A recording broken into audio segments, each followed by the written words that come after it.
Hello. Hello. This is the second episode of Song Scan, and today we're going to be listening to the rest of the songs from the Rasmus album Dark Matters. Let's go.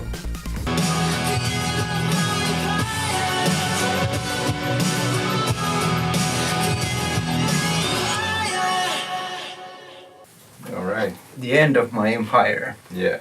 Every empire ends Yeah. sometime.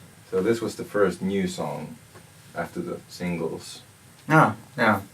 There was quite a few singles. Yeah. Quite many singles from the album, like 5. Mm-hmm. 5 singles. But this could have easily been a single as well. Yeah. It could have been. Maybe it will be a single. Yeah, maybe they'll release 5 more singles from the album. yeah. Just every song, put them out as a single. Yeah, why not? Yeah. But yeah, I like this song Yeah. very much. Yeah, it's a good melody. Yeah. Yeah. Actually, it really feels like a sort of a homecoming type of thing, because the melodies reminds me so much of this Into/Dead Letters era. Mm-hmm.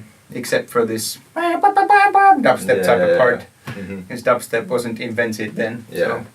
And I don't know if it's dubstep that Well, part, but it's kind of dubstepy part.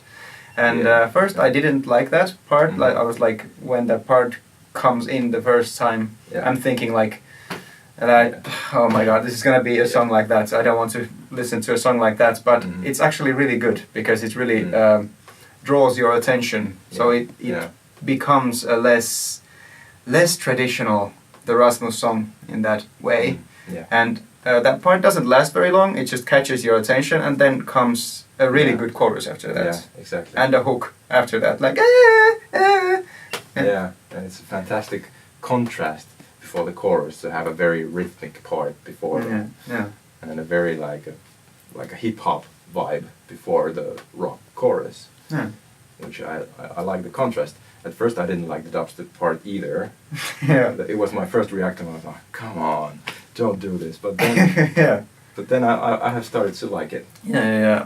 The second time it came in, I was already like, okay, I accept this. Yeah. I still don't really like it, but I accept that it is a part of the song.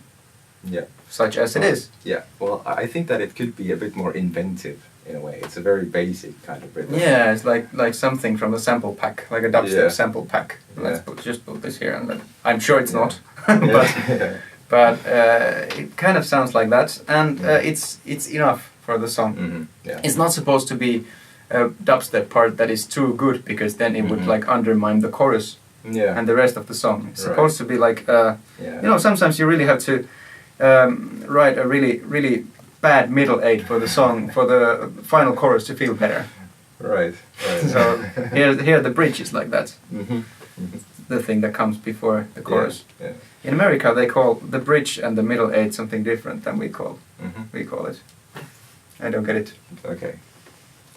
Yeah, but all in all I think it's a very good song. That's a nice song. Okay, next one. Move on. Crystalline.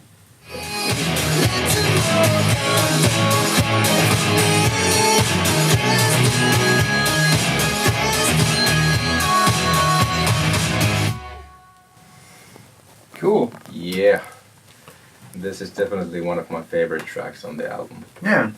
It's really cool that they just keep on doing their thing. This really sounds like the Rasmus. Yeah.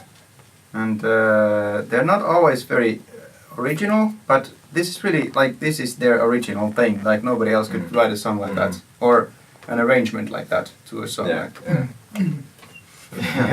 Really nice, like a poppy disco, Scandinavian disco type of vibe. Yeah. Poets of the Fall actually has a song that has the same title. Crystalline. And Björk. Oh, really? Yeah, I know that Lauri is a big fan of Björk. And there is this album, Biophilia, by Björk, that has a song called Crystalline. And it's really one of my favorites from that album. I'm a big fan of Björk as well. And like that came into my mind immediately when I saw this. And I was expecting more of that vibe. Did you compare that song to this song when you heard the title? well, for a very short while. Once this song starts, it's very apparent that it's a very much a completely different song. Yeah, yeah. Compared to Björk. Yeah. But my first reaction when I heard this song was that I started comparing it to the Poets of the Fall song. But it's a totally different song. But there's nothing more in common between the songs and the title. Maybe we should make a vlog about listening to all tracks that are called Crystalline. Yeah. Just find all tracks that are called Crystalline. Yeah. Like make points for them. But when I'm writing songs, one of the main things that I concentrate on is the title. And I try to avoid choosing a title that is like a common title or a song title that is from a band that I like. Yeah, yeah. Because I don't want to copy them. Yeah, yeah. But so this kind of, it had a bit more to prove, the song, when it first started, but it really exceeded my expectations. I've been listening to this song more than any of the other songs on the album. Cool. Yeah, not a bad song at all. It's really nice. Yeah. Okay, next one. Cool. Black Days.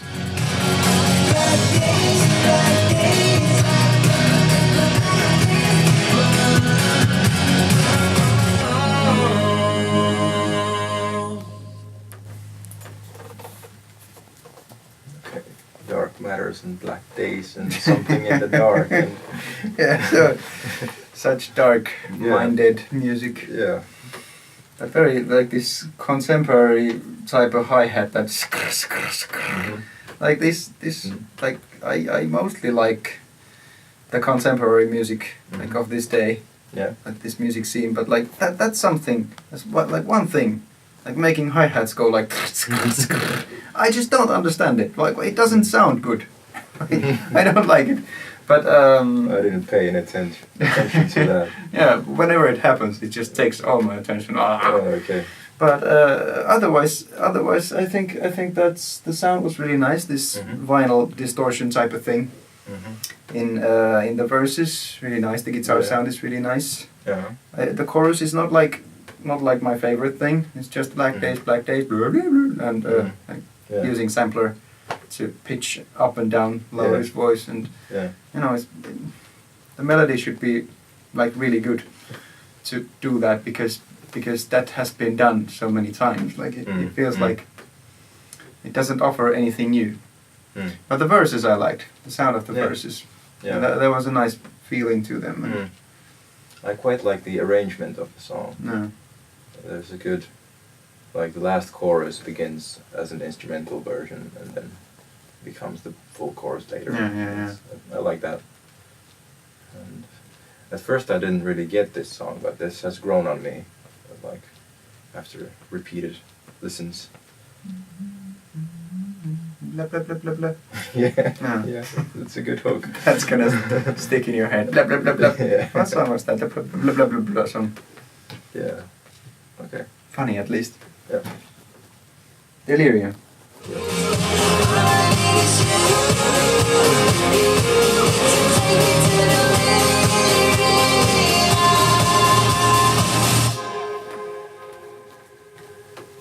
All right. That's a very danceable track. Yeah. The Finnish melancholy version of Titanium. Titanium, take me to delirium. It's like exactly the same melodic and almost the same vocal hook as well. And I actually thought that maybe, like, probably it's intentional. So this was kind of like maybe they have started to make a song like David Guetta's Titanium. Like let's make a Finnish version of that, like a Scandinavian melancholy type of version of that. Yeah. Maybe, I don't know, but it certainly felt like that to me. But the drop was completely different. Like there was this like rock guitar in the drop. Yeah. So it's a little bit different. Yeah. Well, the lyrics are kind of boring, to be honest. But yeah. All I need is you. But still, I like the song because it's very catchy and it's a very positive song in a way. And yeah, there are some elements in the vocal melody that are present in many of the songs on this album. Like this dee dee dee dee dee dee dee dee dee. Always got this very like one note melody that it rides on one note for a while in certain intervals. Like for example, on Something in the Dark, it's dee dee dee dee dee dee dee dee dee dee. And also on Black Days there's the same trick. But it's a good trick. I don't think people really pay attention to that. I didn't. Yeah. But me as a songwriter, I usually try to avoid that kind of stuff. To stay too long on one note. Yeah. Definitely. But Lauri does it really well, so, and I enjoy that kind of melody. But that's just not the kind of melody I would make. Yeah. So yeah. Nothing wrong about that. Yeah, definitely not. Okay. Cool. That's a good song. On the silver screen, time dragons into green.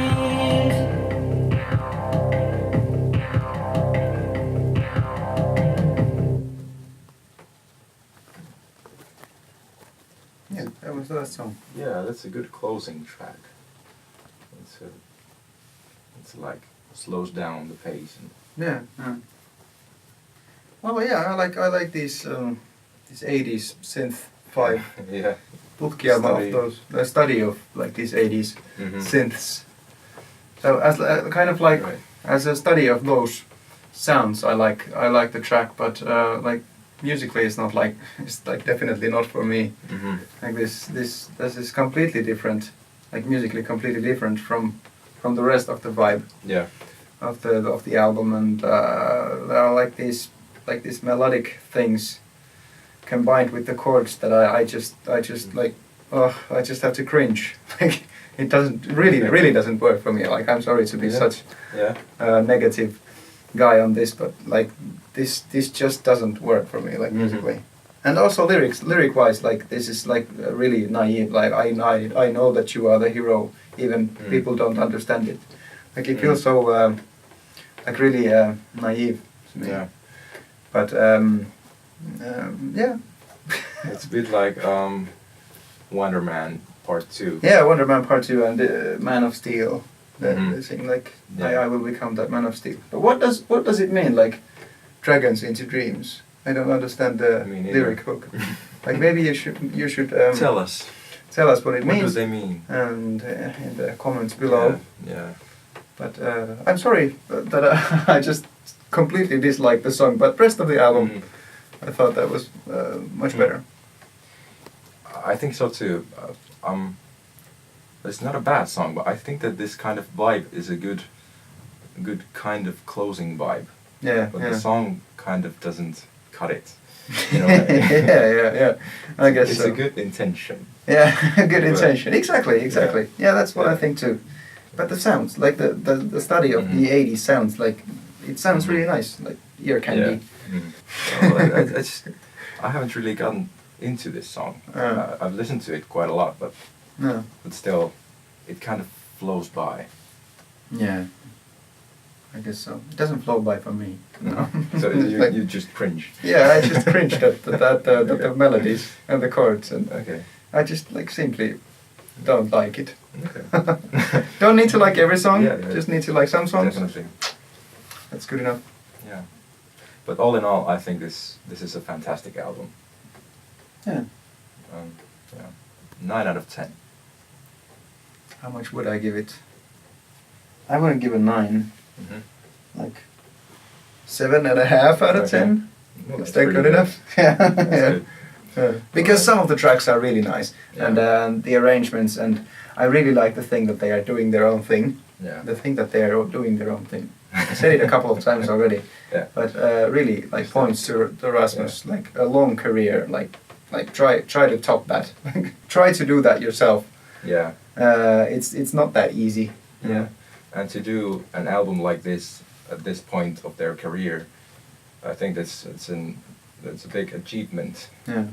Because you could really just settle for the familiar sound and make more of those rock anthem songs, but this is quite an experimental album. Yeah. And it gives me a reason to expect more great things from Rasmus. Okay. And they made it to #1 in Mexico. Oh, really? This album. I think I saw it in the news. Cool. So that's really cool. Yeah. Greetings to Mexico. We heard that there are some bonus tracks on this album, but we couldn't find them. So tell us where to find them, and we'll review them as well. I think we just need to buy the CD. Yeah, probably. I hope you enjoyed this episode of Song Scan, and tell us which album we should review next. See ya!